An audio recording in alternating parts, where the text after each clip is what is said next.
우리가 오늘 읽은 본문의 말씀 중심으로 너희를 섬기는 자가 되어야 하리라 라는 제목으로 말씀의 은혜를 함께 나누기를 원합니다.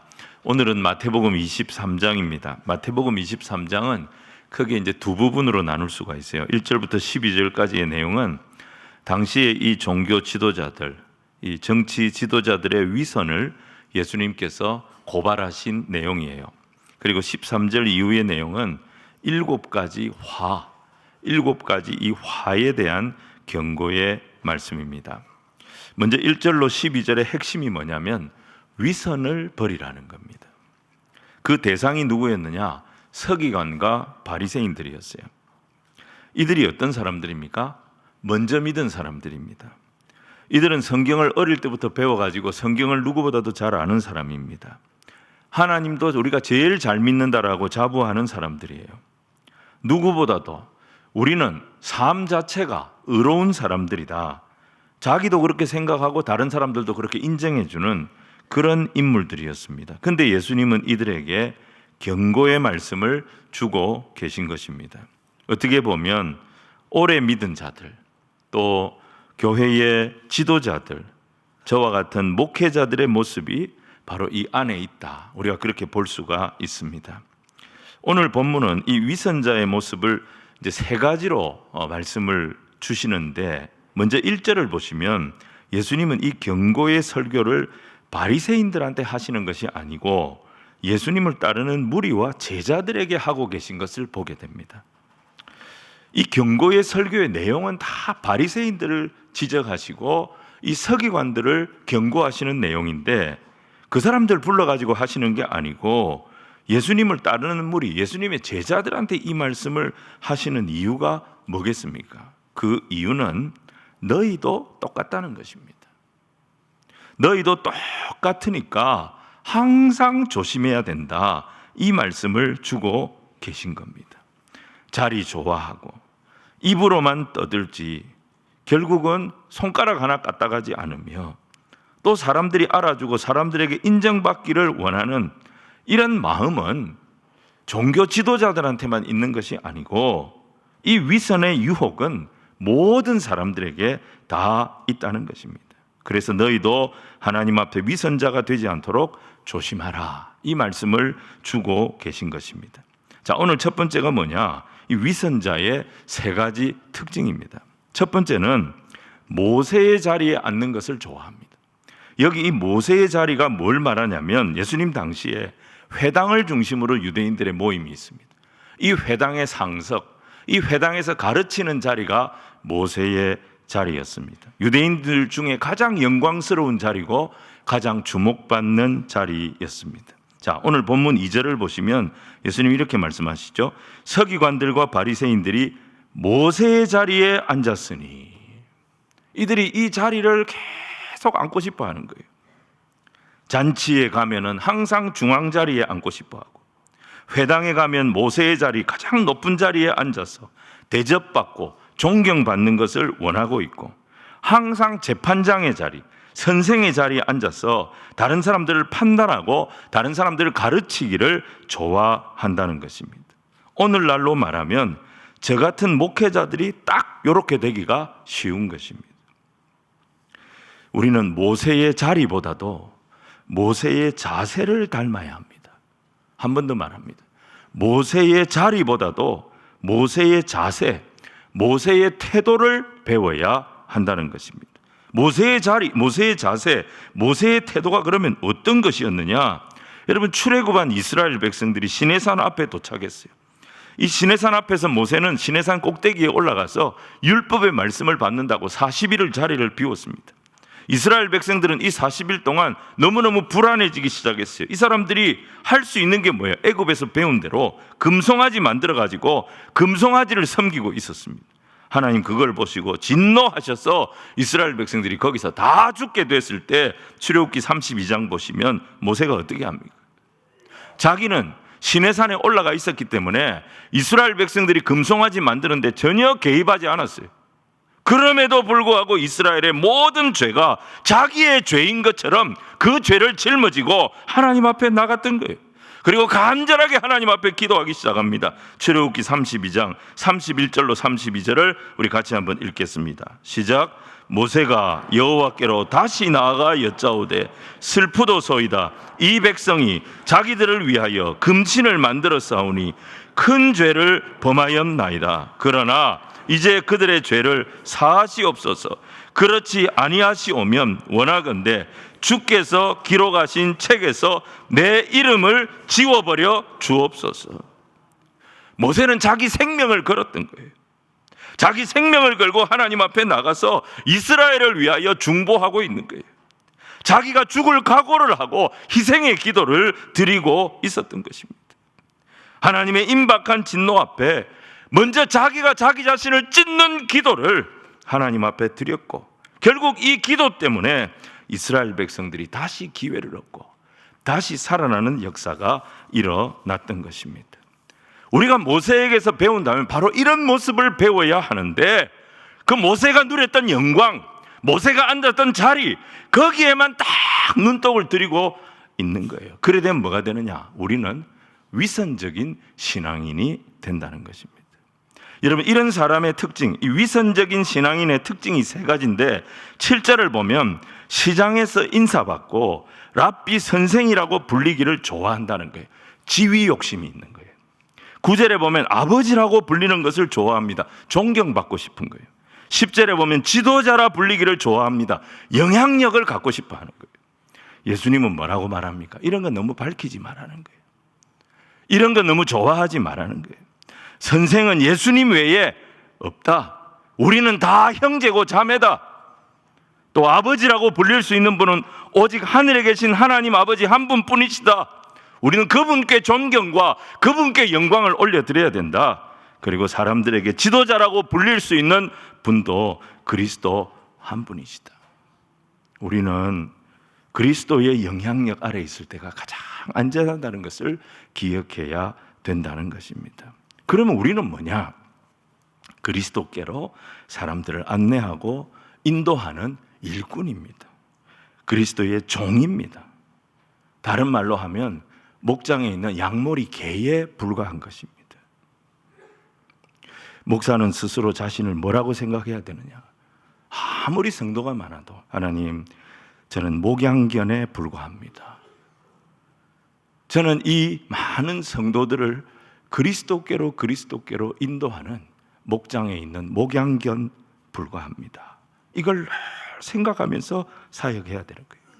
그래서 사람들이 아무리 목사님 그렇게 불러도 목에 힘 들어가면 목사는 죽는 거예요. 그래서 목사인 거예요. 목에 힘 들어가면 너는 사망이다. 목사. 그래서 목사인 거예요. 목사인 거예요. 그래서 목사는 아무리 사람들이 높여줘도 아닙니다. 저는 목양견입니다. 저 서부 경남에서 쓰는 표현대로 저는 강아지입니다. 강세희입니다. 강세희에 불과한 거예요. 교회 지도자들은 항상 이런 마음이 있어야 됩니다. 우리가 사람을 너무 의지하거나 사람을 너무 높여서는 안 됩니다. 인간은 다 약하고 인간은 다 죄인이에요. 불쌍히 여겨야 하고 사랑해줘야 되고 품어줘야 할 존재지, 주님 외에는 그 누구도 신비화되어서는 안 되는 것입니다. 사람을 신비화해서 너무 큰 기대를 하고 너무 그 사람을 의지하면 결국 사람 때문에 실망하고 사람 때문에 실족하게 되는 거예요. 그래서 교회에 오시면 예수님만 바라보고 예수님만 따라가야지, 사람이라고 하는 존재는 한꺼풀만 딱 들춰보면은 결국 다 약하고 불쌍하고 우리가 기도해 줘야 할 그런 존재일 뿐인 것입니다. 모든 사람이 이 위선에서 벗어나려면 모세의 자리에 앉기를 구하기보다 모세의 태도를 배우는 그런 성도들이 되어야 하는 거예요. 두 번째 특징은 뭐냐면 이 위선자들은 말은 잘하는데 행동이 없어요. 자, 4절 말씀을 우리 같이 한번 읽겠습니다. 시작. 또 무거운 짐을 묶고 사람의 어깨에 지우되 자기는 이것을 한 손가락으로도 움직이려 하지 아니하며. 우리가 이런 사람이 되지 않도록 조심해야 된다는 거예요. 모세의 자리, 주목받고 영광받는 자리는 그렇게 욕심을 내던 사람들이 책임을 져야 할 때, 짐을 져야 할 때 그 자리에 대해서는 손 하나 까딱하지 않는 그런 모습을 보인다는 거예요. 여러분, 이런 사람들은 어떻게 합니까? 계속 무거운 짐을 만드는 거예요. 무거운 짐을 만들어 묶어가지고 자꾸 다른 성도들에게 이 짐을 지우는 것입니다. 예수님은 그렇게 안 했거든요. 자, 마태복음 11장 28절로 30절 예수님이 하신 말씀 우리 같이 한번 읽겠습니다. 시작. 수고하고 무거운 짐진 자들아 다 내게로 오라. 내가 너희를 쉬게 하리라. 나는 마음이 온유하고 겸손하니 나의 멍에를 메고 내게 배우라. 그리하면 너희 마음이 쉼을 얻으리니 이는 내 멍에는 쉽고 내 짐은 가벼움이라 하시니라. 예수님은 오히려 우리가 져야 할 무거운 이 죄의 짐을 예수님이 대신 져주셨어요. 그리고 예수님이 대신 지시고 십자가로 올라가셨던 것입니다. 예수님은 우리의 죄짐을 오히려 풀어주신 분이에요. 예수님이 우리의 구원과 생명을 위하여 십자가를 져주셨고 피와 땀을 우리를 대신하여 흘려주셨고 우리에게 생명을 주셨기 때문에 이 예수님이 주시는 멍에, 이 예수님이 주시는 짐은 우리에게 오히려 감사한 것이 될 수 있고 내가 주님께 선택을 받았다, 이 기쁨으로 이 짐을 지게 되기 때문에 여러분, 이 멍에는 가볍고 이 짐은 쉬운 것이 되는 것입니다. 그래서 교회는요, 항상 우리를 위해 피 흘리신 예수 그리스도가 중심이 되어야 하는 것입니다. 그리스도께로부터 받은 은혜를 가지고 헌신하고 그리스도께로부터 받은 이 은혜를 가지고 수고할 때 부작용이 없는 거예요. 문제가 없는 거예요. 근데 교회 안에 있는 위선자들은 자기는 땀 한 방울 흘리지 않으면서 입으로 일 다 해요. 말로 일 다 합니다. 이거는 뭡니까? 우리 예수님께서 보여주셨던 모범에 완전히 역행하는 거예요. 거꾸로 가는 거예요. 바리새인과 서기관들이 바로 이런 사람들이었습니다. 예수님은 제자들에게 너희들은 이런 위선을 따라가지 마라 경고하신 것입니다. 여러분, 교회 안에서 가장 귀한 분들이 어떤 분들이냐? 몸으로 수고하는 분들이에요. 몸으로 땀 흘려 수고하는 분들이에요. 특별히 우리 교회 보면 참 구역장님들 너무너무 귀한 분들 많습니다. 몸이 아프고 힘든 구역원들, 어려운 일 당한 구역 식구들을 위해서 마치 이게 자기 일인 것처럼 이리 뛰고 저리 뛰고 사랑으로 땀 흘려 섬기는 분들이 계십니다. 정말 우리 주님이 기뻐하시는 주님 닮은 구역장님들입니다. 교회학교 교사들 보십시오. 주일학교 아이들 위해서 기도하고 말씀 준비하고 주말도 없이 연락하고 찾아가고 신방하고 아침 일찍이 나와서 섬기고 정말 귀한 분들, 이런 분들이 교사들 중에 많습니다. 추울 때나 더울 때나 주차 안내하고 차량으로 이동시키고 섬기는 분들 너무 귀합니다. 그 외에도 곳곳에서 몸으로 섬기는 너무너무 귀하고 좋은 분들이 많이 계십니다. 주님은 이런 분들을 기뻐하시고 이런 분들을 축복하실 줄로 믿습니다. 세 번째는요, 위선자들은 좋은 자리 탐하고 또 땀 흘리지 않으면서 뭔 목말라 하느냐, 뭔 또 바라느냐 하면 사람들의 인정과 박수는 굉장히 목말라 합니다. 이게 위선자의 특징입니다.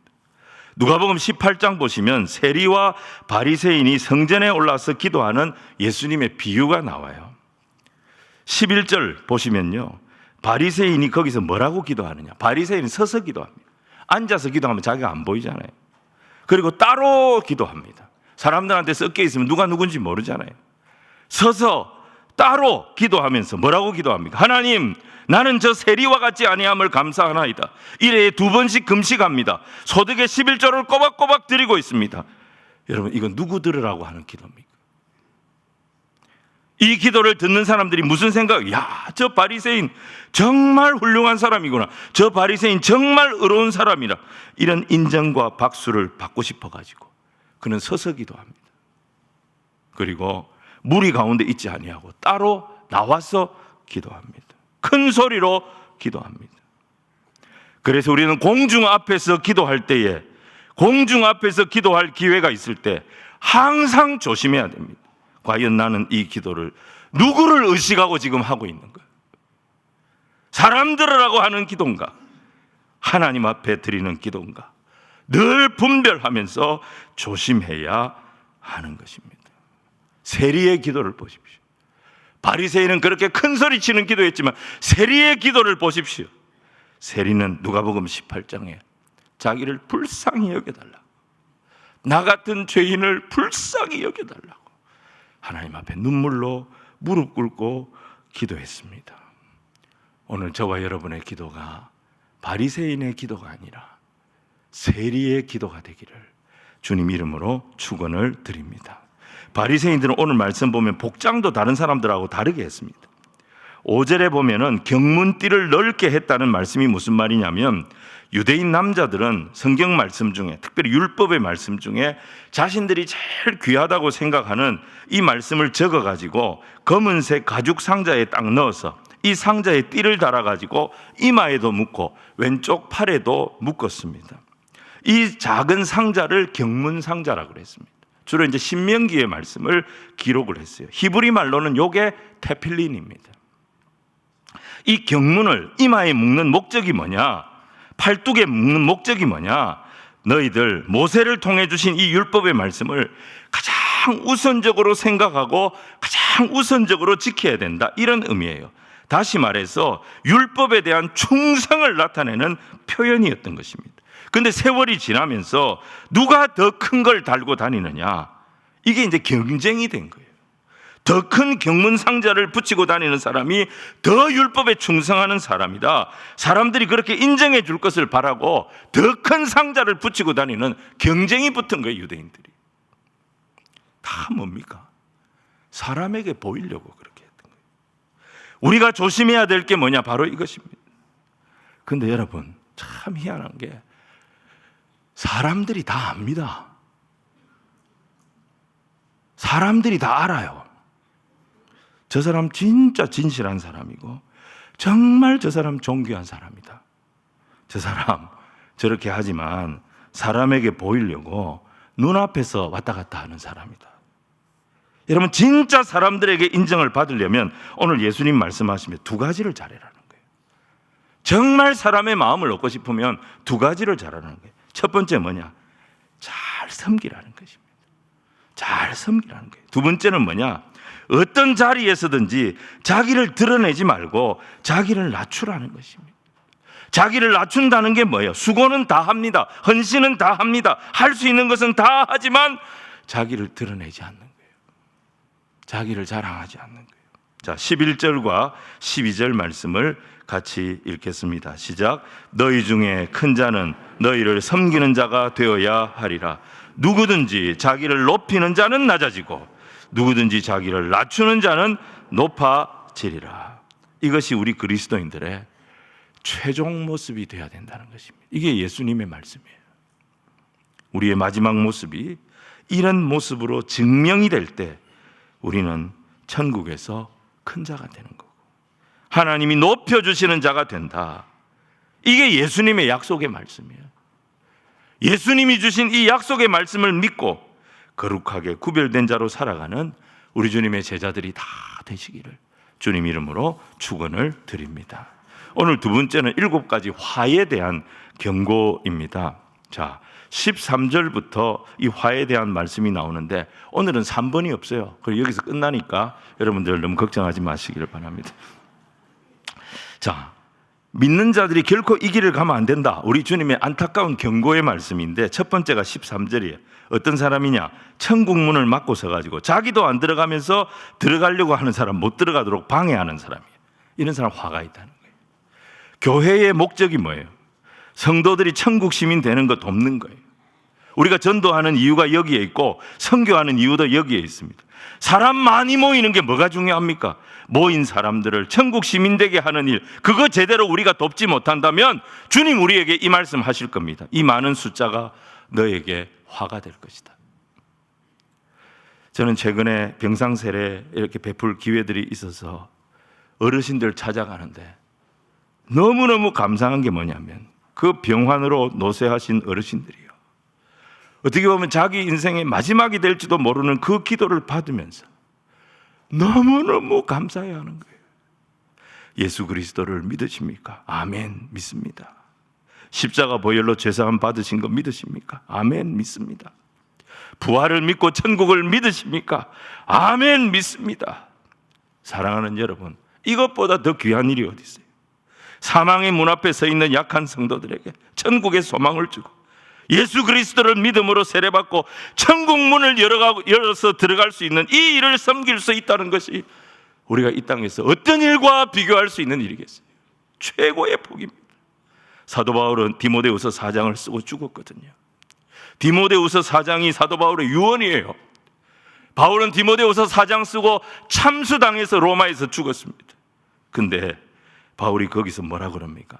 디모데후서 4장 18절 우리 같이 읽겠습니다. 시작. 주께서 나를 모든 악한 일에서 건져내시고 또 그의 천국에 들어가도록 구원하시리니 그에게 영광이 세세 무궁토록 있을지어다. 아멘.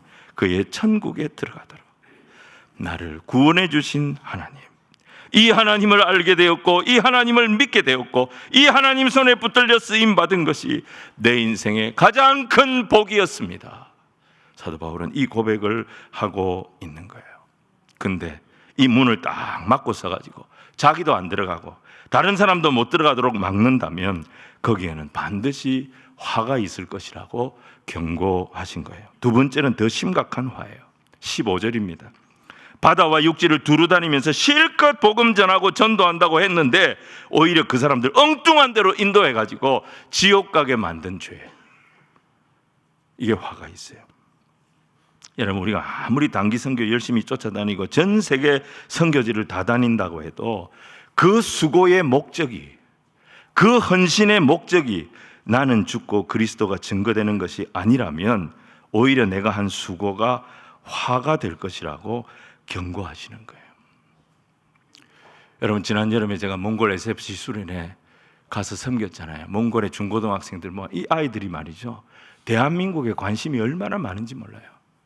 한국 강남에 대해서 얼마나 관심이 많고 한국의 이 BTS, 한국의 걸그룹 얼마나 관심이 많은지 몰라요. 한국 가고 싶고 한국 사람들 만나고 싶고 한국 얘기 듣고 싶고. 근데 목사님들이 한국에서 와가지고 설교하는데 SFC 간사들이 그냥 막 조마조마하대요. 왜? 너희들 예수 잘 믿으면 한국같이 된다. 너희들 예수 잘 믿으면 울란바토르가 강남같이 된다. 여러분, 한국교회 여러분 따라하면 안 됩니다. 한국교회는 이미 자본주의의 잠식이 됐습니다. 한국교회가 선한 영향력 잃어버렸습니다. 거룩의 모양만 있지, 경건의 모양만 있지, 경건의 능력을 우리가 잃어버렸습니다.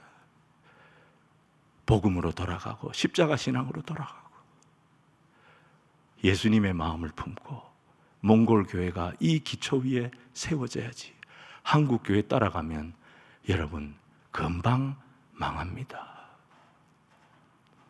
사랑하는 여러분, 우리가 어디서든지 철저히 섬기는 자가 되고 자기를 낮추는 자가 돼야 돼요. 왜 그러냐면 조금이라도 그리스도의 복음이 전달되는데 내가 방해가 되지 말아야 하기 때문입니다. 우리의 선교는 영혼을 구원하는 십자가의 전달자, 딱 거기까지예요. 그 이상도 아니고 그 이하도 아니어야 한다는 거예요. 자, 세 번째는 16절인데 맹세에 대한 경고예요. 마태복음 5장을 보면 예수님 이 말씀 이미 하셨어요. 맹세하지 마라. 예수님 그 말씀을 하셨다고요. 예수님 맹세하지 말라고 하신 것은 하늘에 대고 맹세하고 땅에다가 맹세하고 예루살렘에 대고 맹세하는 모든 것이 사실은 다 하나님이 계신 곳이라는 겁니다. 그래서 성도는 하나님의 말씀에 대하여 하나님의 말씀에 합당하면 예 하면 되는 거고, 하나님의 말씀에 합당하지 아니하면 아니요 하면 되는 거예요. 우리는 순전한 마음으로 욕심 버리고 말씀에 그냥 순종하는 거예요. 그러면 그 다음은 우리 하나님께서 알아서 하시는 거예요. 모든 것이 합력하여 선을 이루도록 인도하여 주시는 거예요. 근데 맹세를 왜 하느냐? 욕심 때문이에요. 맹세를 왜 하느냐? 하나님과 거래 한번 해보겠다는 거예요. 하나님, 내 소원 요거 들어주시면 나도 하나님 앞에 유익되는 거 요거 하나 해드릴게요. 여러분, 인간들 사이에 요걸 정치라고 합니다. 당신이 이거 들어주면 나는 당신이한테 이거 주겠어. 여러분, 맹세는 하나님하고 정치를 하는 거예요. 하나님, 자기 목표에 제한시키는 게 맹세예요. 자기 욕심에 스스로 눈이 어두워지는 것이 맹세예요. 그래서 예수님은 맹세하지 말라고 하신 거예요. 여러분, 교회 안에서 정치가 없어져야 되고요, 교회 안에서 이 맹세가 없어져야 돼요. 그래야 하나님께서 사용하는 교회가 되는 거예요. 그래야 하나님 앞에 쓰임받는 성도가 되는 거예요. 근데 오늘 말씀 보시면 바리새인들은 성전을 희한한 논리를 갖다 붙입니다. 성전을 향해서 한 맹세는 안 지켜도 되지만 성전의 금을 향해 한 맹세는 지켜야 된다. 무슨 소리입니까? 제단을 걸고 한 맹세는 안 지켜도 되지만 그 제단에 예물을 놓고 한 맹세는 지켜야 된다. 그래서 예수님이 하신 말씀이 뭐냐면, 아니 맹세를 했으면 성전으로 한 맹세든지 성전의 금으로 한 맹세든지 다 지켜야지, 왜 이거는 지키면 이거는 괜찮고 저거는 안 된다고 하느냐? 지키려면 다 지켜라, 이렇게 반문을 하신 거예요. 그러니까 이 말씀에서 예수님은 맹세를 허용하신 것이 아니고 바리새인들의 기준이 왔다 갔다 하는 거예요. 기준이 이럴 때는 이랬다, 저럴 때는 저랬다, 그 기준이 왔다 갔다 하신 것을 지적하신 거예요. 우리는 하나님의 말씀이면 이해하는 거예요. 하나님의 말씀이 아니면 아니요 하는 거예요. 아무리 억울하고 안타까워도 말씀이 아니면 아니요 하는 거예요. 감사할 일이 있으면 감사하고 헌신할 일이 있으면 그대로 헌신하면 되는 거예요. 신앙생활하면서 자꾸 조건을 걸고 기준을 바꾸고, 그게 다 인간의 욕심 때문인 거예요. 우리가 뭘 보장할 수 있어요? 누구를 보장해 줄 수 있어요? 우리가 무엇을 할 때 우리가 할 수 있다라고 말할 수 있겠어요? 억울한 게 있어도, 좀 불편한 게 있어도, 뭐가 내 마음대로 안 돼도 하나님의 말씀에 예이면 예하는 거예요, 아니요이면 아니라 하는 거예요. 그 다음은 주님께서 인도하여 주시는 것입니다. 이거를 믿는 자들을 우리가 뭐라고 부르느냐? 그리스도인이라고 부르는 거예요. 네 번째는 23절인데 11조에 대한 경고예요. 바리새인들이 여러분 11조를 얼마나 철저하게 들었냐면 음식 먹을 때 그 조미료에 11조까지 들었다는 거예요. 박하와 회양의 11조라는 게 조미료예요. 요즘으로 우리가 설명하면 우리는 소득의 11조를 드리지 않습니까? 근데 이런 분이 있다고 생각해 봅시다. 제가 실제로 과거에 이런 분을 봤어요. 자기가 쓴 소비의 11조를 드리는 분이 있어요. 정말 대단한 분이에요. 내가 예를 들어서 이런 거예요. 내가 책을 10,000원짜리 책을 한 권 샀어요. 나에게 10,000원짜리 책이 하나 생긴 거예요. 이게 내 소유가 된 거예요. 그러니까 그 10,000원의 11조에 해당하는 돈을 하나님께 드리는 거예요. 내가 옷을 한 벌 샀어요. 이게 한 10만 원 합니다. 실제로 이 옷은 10만 원보다 조금 더 합니다. 예. 근데 이게 10만 원 정도 해요. 그러면 10만 원 정도 되는 수입이 생긴, 소유가 생긴 거예요. 그러면 10만 원에 해당되는 11조를 드리는 거예요. 여러분, 이렇게 할 수 있는 사람들이 몇 명이나 되겠습니까? 얼마나 되겠습니까? 그런데 바리새인들이 11조를 이런 식으로 철저하게 했다는 거예요. 조미료에 11조까지 했다는 거예요. 그런데 하나님 뭐라고 하셨느냐? 그래, 이 11조도 귀하다. 근데 너희들이 놓친 게 있다. 한 가지 11조가 더 있다. 그게 뭐냐? 보이지 않는 11조. 하나님께 돌려드리는 11조만 있는 게 아니라 세상을 향해 흘려보내야 될 11조가 있다는 거예요. 그게 뭐예요? 정의의 11조. 그게 뭐예요? 긍휼의 11조. 그게 뭐예요? 믿음의 11조가 바로 그것이라는 거예요. 하나님께 받은 은혜를 세상 가운데로 흘려보내는 이 믿음의 11조, 긍휼의 11조, 정의의 11조도 할 수 있어야 된다는 거예요. 그래서 주님은 이것도 행하고 저것도 버리지 말아야 할 것이라고 말씀하신 거예요. 다섯 번째, 여섯 번째는 겉보다 내면이 중요하다는 말씀입니다. 다섯 번째는 25절에 그릇을 예로 들어가지고 껍데기만 깨끗하면 뭐하냐? 속이 더러운데 겉보다 내면이 깨끗해야 된다는 말씀이고, 여섯 번째는 27절에 무덤을 예로 들어가지고 무덤이 아무리 겉모양 아름다우면 뭐하냐? 그 안에 시체가 있는데 겉보다도 내면이 깨끗하고 내면이 아름다운 것이 진짜 귀한 것이다, 이 말씀을 하셨어요. 마지막 일곱 번째 화가 29절이에요. 이게 뭐냐면 역사에 드러난 유대인들의 조상들의 죄를 지적하면서 이 바리새인들이 자기는 그 죄에서 쏙 빠져나오는 거예요. 자기 조상들이 여러분 선지자들을 몰라보고 죽였지 않습니까? 그 역사를 언급을 하면서 자기는 지금 그 죽은 선지자들의 무덤을 만들어주고 비석을 만들어주고 있으니까 나는 조상들보다 의롭다는 거예요. 그러면서 이들이 하는 말이 뭐냐? 내가 만약에 그 시대에 살았다면 이 선지자들 죽이는 죄에 나는 절대 참여하지 않았을 거다. 우리 조상들이 엉뚱한 짓을 했다. 그렇게 말하면서 자기들은 조상들의 죄에서 쏙 빠져나오는 거예요. 하지만 여러분, 성경의 사람들은 그런 사람들 아니에요. 느헤미야를 보세요. 예루살렘 성벽이 무너졌지요. 140년 동안 방치가 돼 있어요. 많은 사람들이 예루살렘에서 아직도 성벽이 없어서 고통을 당하고 있고 슬픔을 당하고 있고 침체에 빠져 있다는 소식을 듣고 느헤미야가 기도하기 시작합니다. 느헤미야는 저 페르시아 수산궁에서 기도했습니다. 1장 6절에 뭐라고 기도했느냐? 나와 내 아비의 집이 범죄하였습니다. 여러분, 성벽이 무너진 일은 자기가 태어나기도 전의 일입니다.